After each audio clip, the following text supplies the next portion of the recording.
Hello, everybody. This is John again, back with our secret YouTube series. We've explored the San Francisco puzzle so far, the number one painting going on there, some good research going on. Thanks to our viewers, lots of great ideas, especially Snake Eyes Jay. I look forward to working more with you on the San Francisco puzzle. For the main portion of this YouTube deal, though, we're going to move on to painting number two. All right. So we moved on to painting number two. Painting number two has the lion, the African tribal mask, the fairy, the diamond. The clock here is set to 4 o'clock. And every lady knows that diamonds go with April. It could be, but it's not. The daisy here, I believe, is the flower of that month as well, April. So we have a few clues in here. The first one I want to talk about is the tribal mask here and the pattern that's on the tribal mask. This painting is said to correspond to Charleston, South Carolina. Or the largest clues for this is the pattern on this tribal mask forehead, right? So I have, as usual, I have Google Earth opened up here. And I'm going to bring up Charleston, South Carolina on my Google Earth. And I just kind of want to show y'all something here. I'll zoom out a little bit from this. And then looking at this mask and this river system that comes into Charleston, you can see the outline right here. These are the rivers. So this is this river. This is this river with the island in the center of it. Island right there, right? This is the little river that goes this way, which is right here, okay? And then the river that goes back this way is right here. I'll do an overlay. That is a very good clue to Charleston, South Carolina. It looks identical to the Google Earth image. So I feel really, really confident of that. Something else that makes you point to Charleston, South Carolina is this little place right here called Fort Sumter. Now, you will look at this and you'll notice on the painting right here, this little dangly right here, this little necklace. Notice the shape. It's 5-sided. Fort Sumter, 5-sided. Pretty good indication here. So I think we're dealing with Charleston, South Carolina. So the main place that this is talked about being is a place called White Point Garden in Charleston. White Point Garden is right here on the tip of the Charleston area right here, inside of Murray Boulevard and these other streets right here. That's South Battery, East Battery, and Murray, right? So this is White Point Garden. Several people believe this is the place where the treasure is located.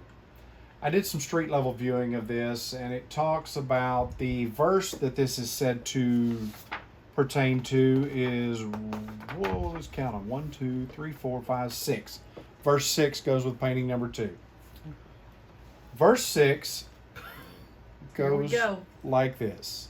Of all romance retold, men of tales and tunes, cruel and bold, seen here by eyes of old, stand and listen to the birds, hear the cool, clear song of the water, hearken to the words, freedom at the birth of a century or May 1913.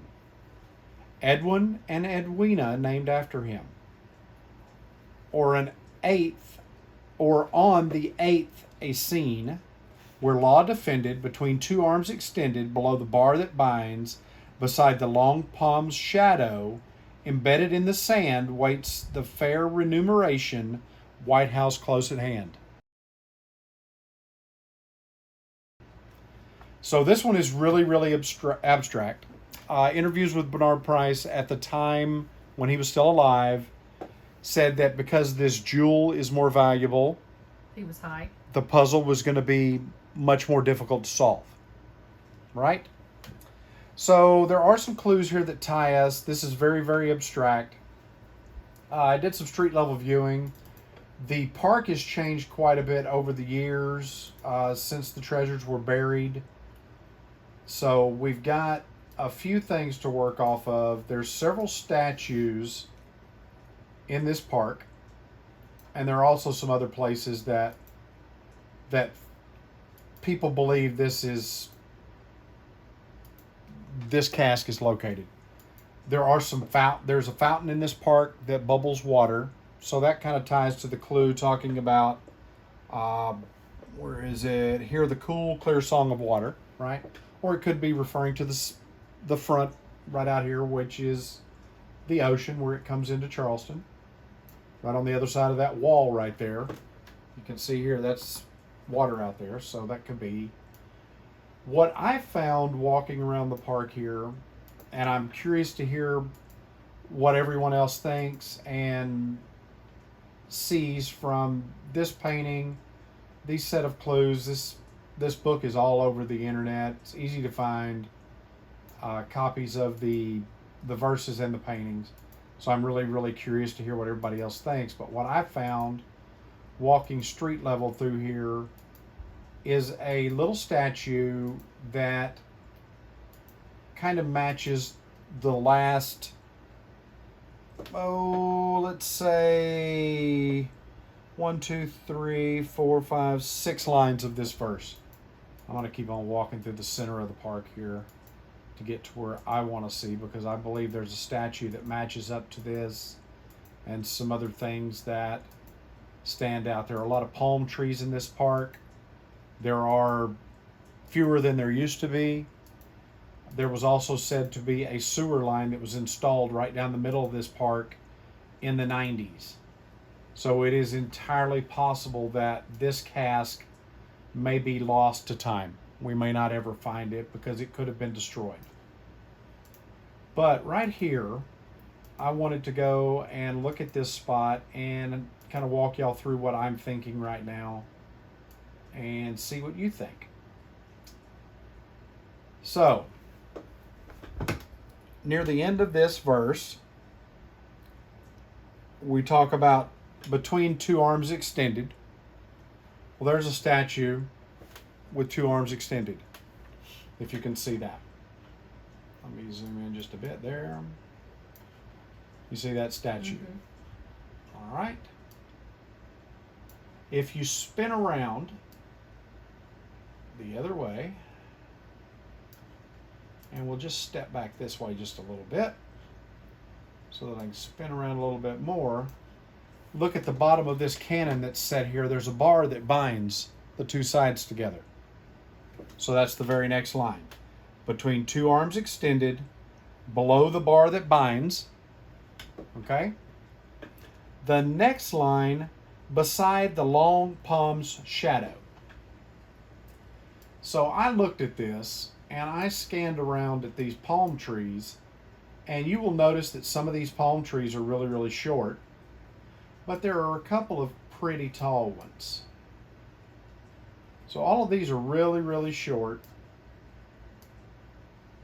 Then there's that one right there that's a bit taller than everything. And there's that one there that's a bit taller than everything. So I take that to, since it's here, it's next to the statue, it's next to the bar that binds at the base of the cannon. I think that's the long palm that's talking about. Embedded in the sand waits the fair remuneration, White House close at hand. I don't know about you, but that's a big white, it may not be a house, but it's a big white building. There are several white houses on this street though when you look around. But if you're sitting back here a little bit further back and you look through the trees and everything, it just looks like a white house through the trees, right? You don't see that it's necessarily a hotel or anything. And these puzzles are very contextual. Could have been sitting on that bench, could have just been standing in the park, Could have been sitting on another bench that's inside the park. I mean, they're everywhere here. So the deal is to get somewhere and be able to see these clues from one location. I think this one bears some fruit. This is where I would like to start if I ever make my way to Charleston, South Carolina.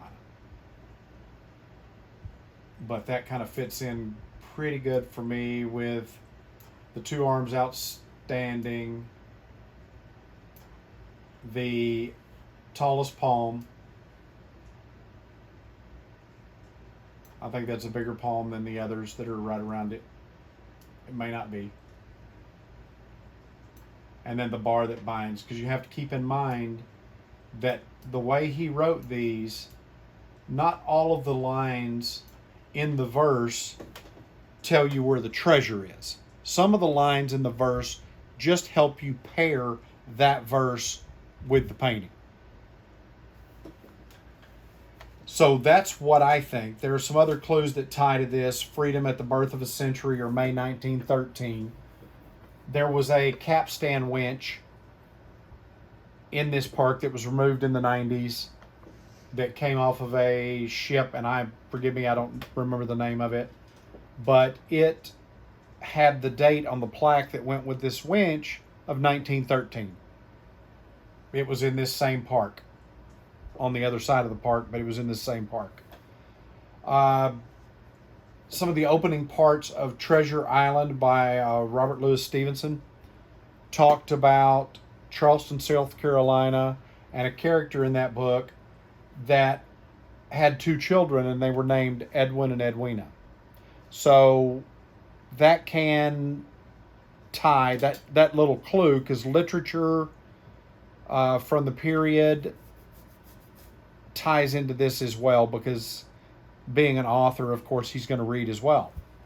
So he's going to take some of these clues from some of these books and help locate the cities for you, help you locate and tie off to the cities. The ferry that's here in the painting, you can see these circles on the wings here. I think these are substantial because you look at those, and then if you look right up here, most of these cannons around the park, if you can get around in front of them, will give you, see how they're surrounded by black with a white dot in the middle? This is surrounded by black with a white dot in the middle. So that's representative of the cannons, I think. So maybe it's not this cannon, maybe it's not this location. There's another location that could be what we're looking for as well. So let me get back away from here and show you where else it could be, which would be right down here at this end of the park. Now you can see here it's a little bit better illustration of how the cannons are done there. It's closer to the water because that's the water, so you can hear the sound of the water lapping. The cannons here, you can see again the black circle with the white dot, black circle with the white dot. The statues over here, the way we resolve the the outstretched arms, you would go over here to this statue and look at it, and there's an outstretched arm on this statue, which you can see here, right? And there's another statue that is near this, closer to the center, but it's right down in here. Let's get down in here. This statue. It also has an outstretched arm, which is pointing at the other statue. It's kind of blurry in that photo, so you can kind of see it. Let's see now. This is the Confederate Defenders of Charleston. So that gives you a kind of a clue back into that. Law defended. It has defenders in the name, so that helps tie that together as well. So I think these are two pretty promising spots here. With the cannons here, you have a set of these cannons that are identical. Now, there have been a couple of hurricanes, of course, that have gone through here, but you can look right over here. That cannon has a palm tree. Everything they did in this park was symmetrical. This cannon does not have a palm tree. It was knocked down in a storm. So this is another place that's thought maybe to contain that. I would have to go to this park. I think this park with the book, with the verse here, and a copy of the painting, you would be able to go through these clues and kind of pick different spots of the park, work through these clues, look at what's around you, observe, and see what you can find. Probing is allowed in this park. And then you can also dig in this park. It's not as restrictive as what San Francisco is. Of course, I would seek permission before I did any of that. If we ever make it out that way, of course I will. I would love to hear you folks' thoughts on this, what you think about the painting here. There's a lot more to this painting than what we've just seen here with the, what's the meaning of the pine branch here with what looks like a pear on it. I'm not sure about that. The lion is also offering us some more clues for, in his mane here, you can see 33 is right here. WW. Well, it's 33, but okay. It's said to mean 33. Well, that's what somebody else says. Over here, right, I agree. Right here is 32, but the 2 is backwards. So if you look at the map and you look at the latitude and longitude, I see the 36. 3, and that's a 2, which is upside down. There's the line on the bottom, and then that. Of course, you can look at this stuff for hours, and you could probably make it look like anything you want it to. But this one makes sense because 32 and 33 bracket Charleston in your longitude. And then in here as well, there is a 90, I forget what the other ones are.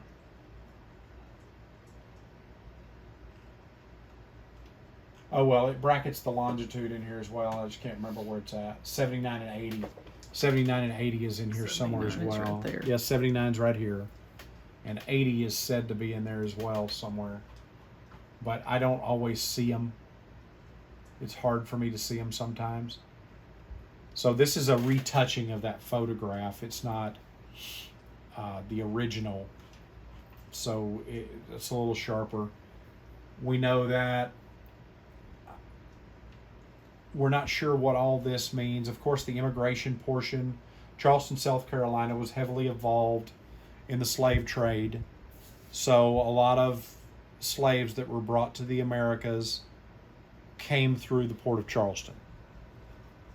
So that is another clue that ties this to Charleston, South Carolina, with the tribal mask, things like that.